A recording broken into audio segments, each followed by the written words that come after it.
আপনারা কি রাসূলের চেয়ে বেশি ব্যস্ত নাকি? কথা বলেন নাই। রাসূলের চেয়ে বেশি ব্যস্ত, সাহাবায়ে কেরামদের চেয়ে বেশি ব্যস্ত, তাদের চেয়ে আপনাদের অর্থনৈতিক অভাব বেশি নাকি? রাসূলুল্লাহ সাল্লাল্লাহু আলাইহি ওয়াসাল্লামের ঘরে তো 3 মাস মানে 3 চাঁদ 2 মাস পর পর চুলা জ্বলে নাই, খাবার নাই, অথবা পেটে কি পাথর বেঁধে আছেন। খন্দকের যুদ্ধে পেটে তো পাথর বাঁধা। সাহাবায়ে কেরামরা আসলেন, ক্ষুধা প্রচন্ড, রাসূলুল্লাহ খাইতে পারছি না, এই যে পেটে পাথর বেঁধে আছে। রাসূল সাল্লাল্লাহু আলাইহি ওয়াসাল্লাম তার জামাটা একটু খুলে দেখিয়ে দিলেন, দেখো তো আমার পেটে কি, এবং দেখালেন তার পেটে পাথর 2টা বাঁধা, ক্ষুধার তাড়নায়। আর আপনাদের তো পেট ভর্তি হওয়ার কারণে ঘুম আসে। Most of the people they sleep or they fall asleep because the stomach is full of food. এত খাওয়া খাইছে, এখন সে হাঁটতে পারে না, চলতে পারে না। আর রাসূলুল্লাহ সাল্লাল্লাহু আলাইহি ওয়াসাল্লাম, সাহাবায়ে কেরাম, তাদের ঘরে খাবার ছিল না। তাদের ব্যস্ততা আপনাদের চেয়ে অনেক অনেক বেশি। যুদ্ধ করতে হয় প্রতি মুহূর্তে দিনকে বাঁচানোর জন্য, মুসলিমদেরকে রক্ষা করার জন্য, দিনকে প্রচার করার জন্য। আর আপনারা শুধু আমল করেন, এর বাইরে আর কিছু না। এই আমল করার মতো সময় আপনাদের নাই। দিন প্রচার অথবা প্রতিষ্ঠার জন্য যুদ্ধ কবে করবেন আপনারা?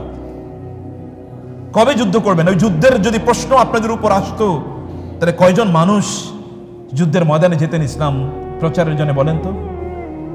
অধিকাংশ লোকেরই তো অবস্থা এরকম হতো, আমার শরীর ভালো না, আমার পরিবার আছে, আমার বাচ্চারা আছে, অথবা আমার ক্ষেত খামার আছে, আমার চাকরি বাকরি আছে, ব্যবসা বাণিজ্য আছে।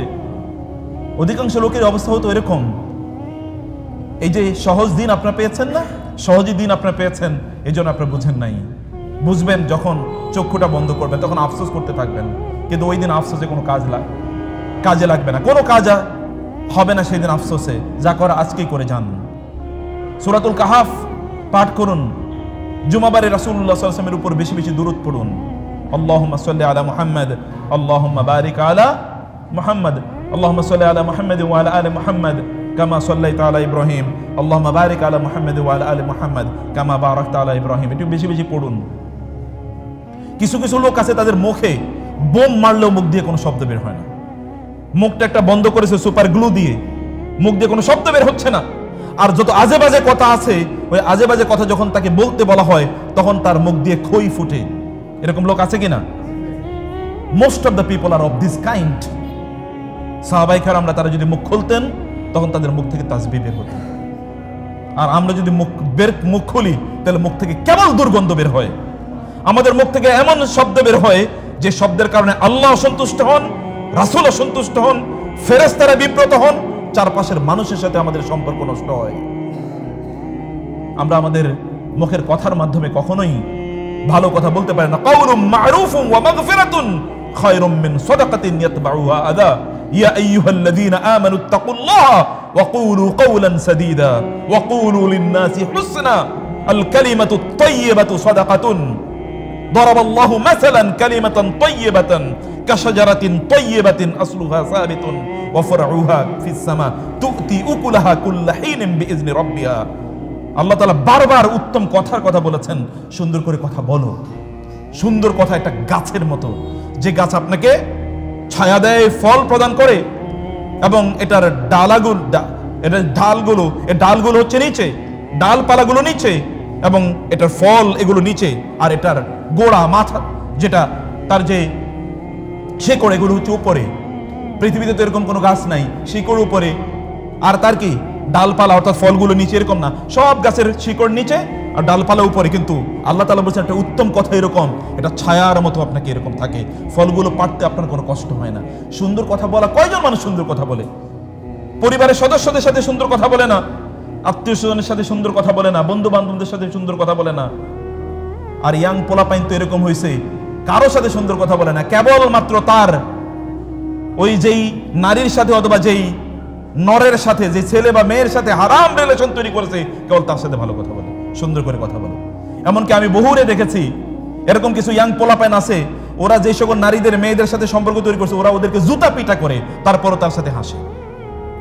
জুতা দিয়ে পিটায়, মাঝে মাঝে থাপ্পড় দেয়, মাঝে মাঝে। ব্যক্তিত্ব নাই সকল ছেলেপেলের, নাইলে সকল নারীদের সাথে হাত ধরে ধরে বেড়ায়, বাবা মায়ের কাছ থেকে তারা টাকা পয়সা নিয়ে, মিথ্যা কথা বলে টাকা পয়সা নিয়ে ওদের পেছনে উড়ায়, এবং তারা এভাবেই চলে, কিন্তু আর কারোর সাথে ভালো কথা বলে না। রাসূলুল্লাহ সাল্লাল্লাহু আলাইহি ওয়াসাল্লামের সুন্নাহ এর মধ্যে আমাদের জীবন রয়েছে, সুন্নাহর মধ্যে আমাদের বারাকা রয়েছে। সুন্নাহ এটা কেবলমাত্র কিছু কিছু সময়ের জন্য না, এটা গোটা জীবনের জন্য। এমন কোনো সময় নাই যেই সময়ে সুন্নাহ আপনার জন্য বাধ্যতামূলক না। এটা সুন্নাহ মানে এটা নফল, ওটা সুন্নত, ওটা ফরজ, ওটা ওয়াজিব, ওটা হারাম, ওটা মাকরুহ না। সুন্নাহ মানে যে তার গোটা জীবন। এই সুন্নাহর মধ্যে কিছু ফরজ আছে, কিছু নফল আছে, কিছু ওয়াজিব আছে, কিছু মুস্তাহাব্বাত এবং মুবাহাত আছে। সুন্নাহ মানে যে তার গোটা জীবন ব্যবস্থা, তিনি কি করেছেন, তিনি কি করেন নাই, এবং এই জন্যে তার গোটা জীবন আপনাদের জানা দরকার। আল্লাহ সুবহানাহু ওয়া তাআলা বলেছেন, ইন কুনতুম তুহিব্বুনাল্লাহ ফাত্তাবিউনি। আল্লাহ রাসূলকে আল্লাহ তাআলা বললেন, আপনি ওদেরকে বলে দেন, তোমরা যদি দাবি করো তোমরা আল্লাহকে ভালোবাসো, তাহলে আমাকে অনুসরণ করো। তাহলে দুটো জিনিস ঘটবে, ইউহিব্বুকুমুল্লাহ ইউহিব্বুকুমুল্লাহ, আল্লাহ তাআলা তোমাদেরকে ভালোবাসবেন। আল্লাহর ভালোবাসা পেতে হলে কি করতে হবে? রাসূলকে অনুসরণ করতে হবে। বুঝেন নাই? আল্লাহর ভালোবাসা পেতে হলে কি করতে হবে? রাসূলকে অনুসরণ করতে হবে, রাসূলের আনুগত্য করতে হবে। আল্লাহর ভালোবাসা পাওয়া মানে কি? আপনি তো এলাকার সামান্য একটু ক্ষমতাশীল অথবা পাওয়ারফুল অথবা অর্থবিত্তশালী একজন ব্যক্তির পেছনে লেজুর ভিত্তি করতে থাকেন, তার পেছনে ঘুরতে থাকেন, কেবলমাত্র একটু ভালোবাসা পাবেন, একটু নেক নজর পাবেন, একটু দৃষ্টি পাবেন, একটু আপনার দিকে তাকাবে, ভাই আমার দিকে একটু তাকাইয়েন। এই জন্য তো আপনি তার পেছনে দৌড়াতে থাকেন পাগলের মতো। আর আপনার রব আপনাকে ভালোবাসবে শুধুমাত্র রাসূলকে আনুগত্য করলে। রবের ভালোবাসা যদি আপনি পান, তাহলে গোটা পৃথিবীর সকল মানুষের অন্তরে আল্লাহ তাআলা আপনার ভালোবাসা তৈরি করে দেবেন। ইন্নাল্লাযীনা আমানু ওয়া আমিলুস সালিহাতি সায়াজআলু লাহুমুর রাহমানু উদ্দা ফাইন্নামা ইয়াসসারনাহু বিলিসানিকা লিতুবাশশিরা বিহিল মুত্তাকিন ওয়া তুনযিরা বিহি কওমান লুদ্দা। আপনি যদি আল্লাহকে দেখাতে চান যে আপনি আল্লাহ রাসূলকে দেখাতে পারেন যে আপনি রাসূলকে অনুসরণ করছেন, আল্লাহ সুবহানাহু ওয়া তাআলা মানুষের অন্তরে আপনার ভালোবাসা তৈরি করে দেবেন। লোকেরা আপনার বিরোধিতা করা তো বহু দূরের কথা, লোকেরা আপনার কাছ থেকে একটু দোয়া পাওয়ার জন্য, আপনার একটু নেক নজর পাওয়ার জন্য, আপনার কিছু নাই কিন্তু তারপরে লোকেরা আপনার কাছে আসবে, একটু আপনারা যেন তার জন্য দোয়া করেন, অথবা আপনি যেন তাকে একটু মনে রাখেন। আপনি আর তার পেছনে ঘোরা লাগবে না, দুনিয়া আপনার পেছনে পেছনে ঘুরবে। আল্লাহ রাসূল সাল্লাল্লাহু আলাইহি ওয়াসাল্লামের কাছে ফেরেশতারা এসে কিভাবে সাহাবায়ে কেরামদেরকে কিভাবে আল্লাহ তাআলা গোটা পৃথিবী দিয়ে দিয়েছেন দেখেন না। এই আরব জাতির কি ছিল যাদের কথা মাত্র বললাম, এক বেলা খেতে পারে না, দুই বেলা খেতে পারে না, অথবা এক বেলায় তারা কয়েকদিন খেয়ে থাকে, কোনোদিন তারা খাবারও পায় না। এদেরকে গোটা পৃথিবীর নেতা আল্লাহ তাআলা বানিয়ে দিয়েছেন। It is only because of their following the prophet সাল্লাল্লাহু আলাইহি ওয়াসাল্লাম। কেবল রাসূলকে অনুসরণ করার কারণে আপনাদের ঘরবাড়িগুলোতে শান্তি নাই, আপনাদের সমাজে শান্তি নাই, আপনার জীবনে শান্তি নাই, আপনার রাষ্ট্রে শান্তি নাই। একটাই মাত্র কারণ রাসূলের সুন্নাহকে আপনারা প্রত্যাখ্যান করেছেন। মসজিদগুলোতে কেন শান্তি নাই? মসজিদে পর্যন্ত আপনার দেখেন সুখ নাই, যেখানে এসে আল্লাহর ইবাদত করবেন। কারণ কি? আপনারা আল্লাহ রাসূলের সুন্নাহকে বাদ দিয়ে আপনার নিজেদের মতকে আপনার প্রতিষ্ঠিত করেছেন, নিজেদের কথা অনুসারে আপনারা চলেন। রাসূল কি বলেছে তা আপনাদের ধারে কাছেও নাই, আপনাদের চিন্তা চেতনার মধ্যেও নাই। কবে আপনারা খুঁজেছেন রাসূলুল্লাহ সাল্লাল্লাহু আলাইহি ওয়াসাল্লাম কি বলেছেন, কি করেছেন? আল্লাহর ভালোবাসা পেতে হলে রাসূলকে আনুগত্য করতে হবে, কোনো অপশন নাই, কোনো অপশন নাই। কিয়ামতের দিন আপনি আল্লাহর সামনে তো যেতে পারবেন না, আপনার ইবাদতগুলো আমলগুলোই তো সেই দিন দাড়ি পাল্লায় উঠানো হবে না। কারণ কি? কারণ একটা, আপনি রাসূলকে অনুসরণ করেন নাই, আমলই তো কবুল হয় না। আপনি এত ইবাদত করতেছেন, আপনি 1000 কোটি বার হজ করেন, তাতে কি আসে যায়? আপনি 1000 কোটি মসজিদ নির্মাণ করেন, তাতে কি আসে যায়? আপনি একেবারে নামাজ পড়তে পড়তে দাগ ফেলিয়ে দিয়েছেন কপালে, তাতে কিছু আসে যায় না। যদি সুন্নাহর ব্যত্যয় হয়, তাহলে এগুলো সবকিছু আল্লাহ সুবহানাহু ওয়া তাআলা ছুঁড়ে ফেলে দেবেন, কোনোটাই আল্লাহ তাআলা গ্রহণ করবেন না। সুন্নাহ ইজ ইওর লাইফস্টাইল। সুন্নাহ হচ্ছে আপনার জীবন, আপনার জীবন পদ্ধতি। রাসূল ইসলাম কেন এতগুলো বিয়ে করেছেন? একাধারে 11টি বিয়ে, 9 জন স্ত্রী তার পাশাপাশি সব সময় ছিল। কারণ কি জানেন? যেন তার বাসায় ঘরে তিনি কি করেন এটাও যেন কোন অবস্থায় মিস না হয়। বুঝেন নাই কথা? ঘরে তিনি যে কি করছেন তার স্ত্রীদের সাথে, এটা পর্যন্ত যেন কোনোদিন মিস না হয়। কারণ একজন নারীর পক্ষে সব মনে রাখা সম্ভব না। হাজার হাজার সাহাবী, লক্ষ লক্ষ সাহাবী রাসূলের জীবনকে মুখস্থ করেছেন, তার সুন্নাহকে মুখস্থ করেছেন। এক দুইজন নারী তার পার্সোনাল লাইফ কিভাবে মেইনটেইন করবেন, কিভাবে জানবেন? এই জন্য out of the box, out of the rule আল্লাহ তাআলা তার রাসূলের জন্য অনুমোদন করলেন। মানুষ পুরুষদের জন্য, মুসলিমদের জন্য 4 জন নারী তারা বিয়ে করতে পারবে একসাথে, কিন্তু রাসূলের জন্য কেবল এটা আল্লাহ তাআলা ভিন্ন করে দিলেন, কারণ 4 জন নারীও তার গোটা জীবনকে ধারণ করতে পারবে না। উম্মে সালামা রাদিয়াল্লাহু তাআলা আনহা এর কাছে একজন নারী আসলেন, একজন পুরুষ। শুনুন, ভালো করে শুনুন, এটা ক্লাসরুম হলে আমি আপনাদেরকে জিজ্ঞেস করতাম যে কি বলছি, এটা আপনাদেরকে বলতে। রাসূলুল্লাহ সাল্লাল্লাহু আলাইহি ওয়াসাল্লাম একজন সাহাবী, দিনের বেলা, রমাদানের দিনের বেলা তিনি তার স্ত্রীকে চুম্বন করলেন, চুমু দিলেন।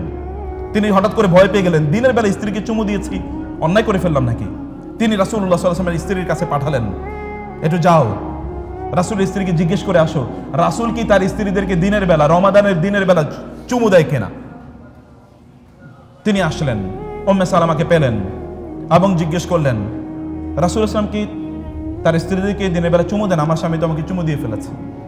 তিনি বলেন, হ্যাঁ, তিনি তার স্ত্রীদেরকে দিনের বেলা, কি রমাদানের দিনের বেলা তিনি চুমু দেন। এটা বলার পর এই নারী তার স্বামীর কাছে গিয়ে বললে, স্বামী বলল, রাসূল কোথায় আর আমরা কোথায়? রাসূল ইসলামের জন্য হয়তো বা জায়েজ হতে পারে, কিন্তু আমাদের জন্য মনে হয় জায়েজ নাই। এই নারী আবার আসলেন, আসার পর রাসূল ইসলাম বললেন, মা লিহাদিহিল মারআ, এই নারী কেন এসছে? তখন উম্মে সালামা বলেন, ইয়া রাসূলুল্লাহ, তিনি এই কারণে এসেছেন, আমি একবার বলে আমি এই কারণে এসেছেন। তিনি বললেন, তুমি কি আমা আখবারতিহা, তুমি কি তাকে বলো নাই আন্নী আফআলু যালিকা, আই ডু ইট? তুমি কি নারীকে আগে বলো নাই যে আমি আমার স্ত্রীদেরকে দিনের বেলা চুম্বন করি, আমি তাদেরকে চুমু দেই দিনের বেলা, I love them, I kiss them, I hug them?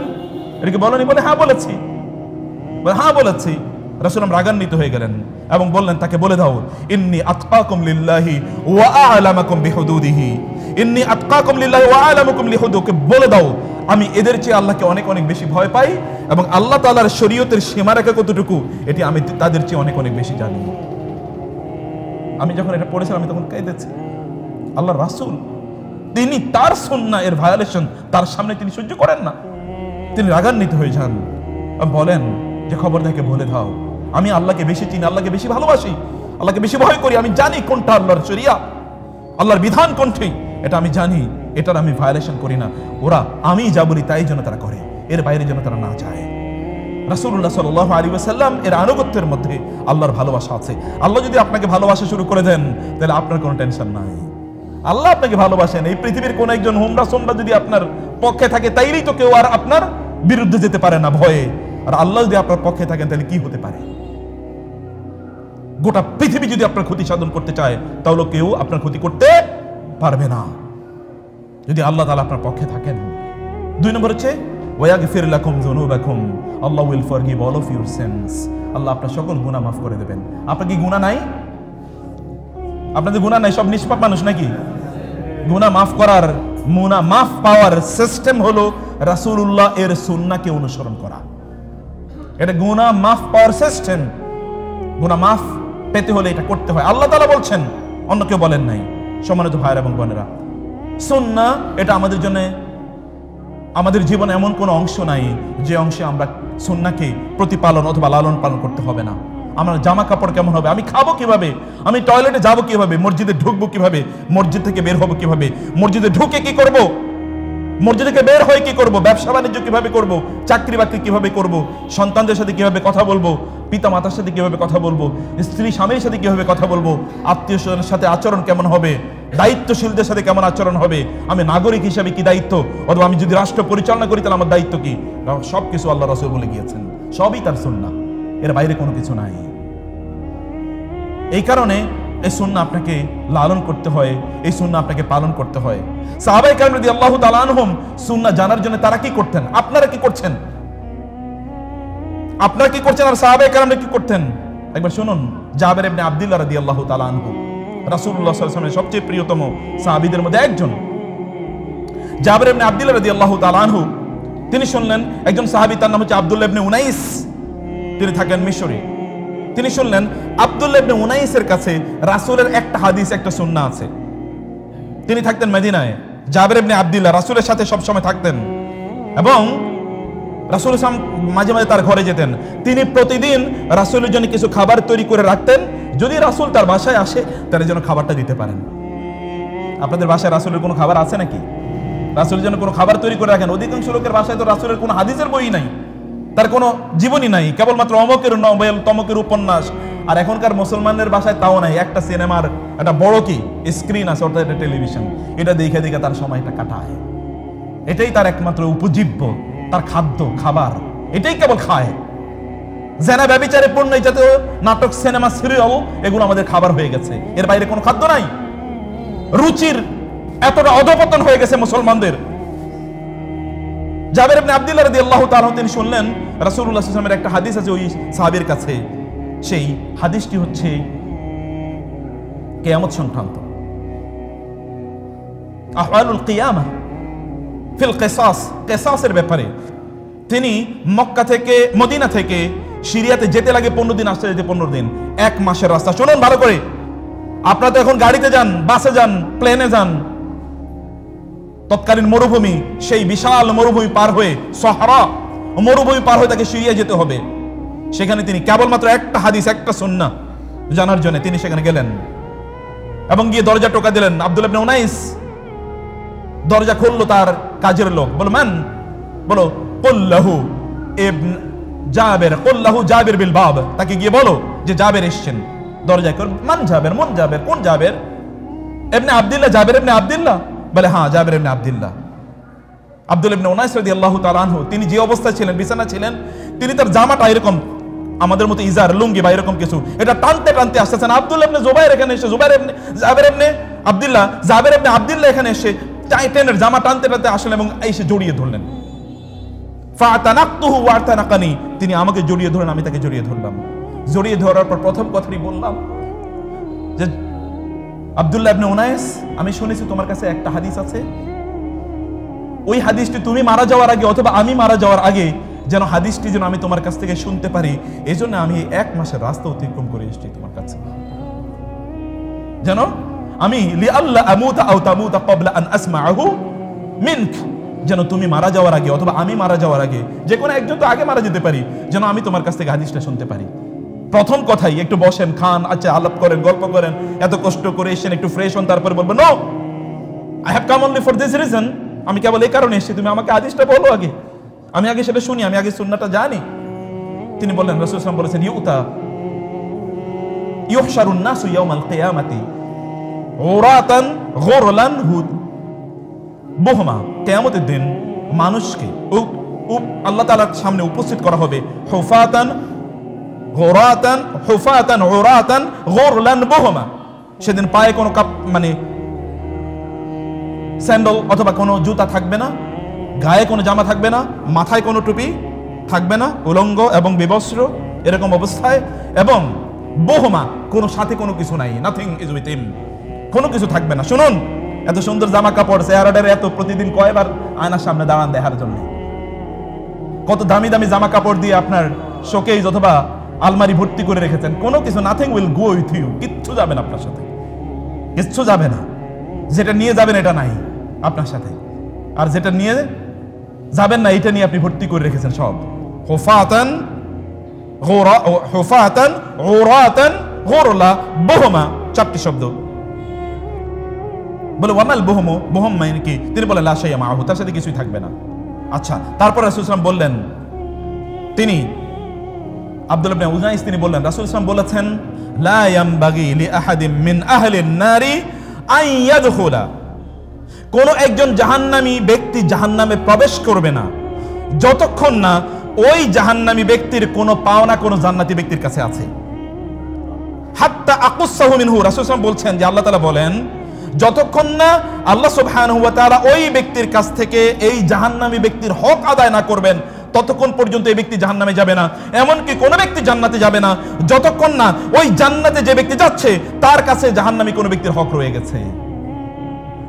হক আদায় করার পরে এরপরে জাহান্নামে অথবা জান্নাতে।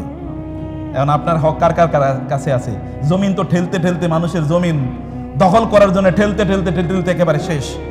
এগুলো কিয়ামতের দিন দেখেন কি হয় না, চোখটা বন্ধ করেই দেখেন এরপরে কি হয়, চোখটা বন্ধ করেই দেখেন। অথবা যারা বন্ধ করছে তাদের অবস্থা কি? আপনার বাপ দাদারও কিন্তু আরেকজনের, ভালো করে শুনুন, আপনার তো রাসূলের হাদিস পড়ার সময় নাই, সুন্নাহ জানার সময় নাই। আর সুন্নাহ শুনলে আপনার মুখ বিকৃত করেন, আমার হুজুর কি কম জানে নাকি? আমি এতদিন আমার বাপ দাদাদের কাছ থেকে আমি কম শুনেছি, তাদের কাছ থেকে আমি কম জেনেছি?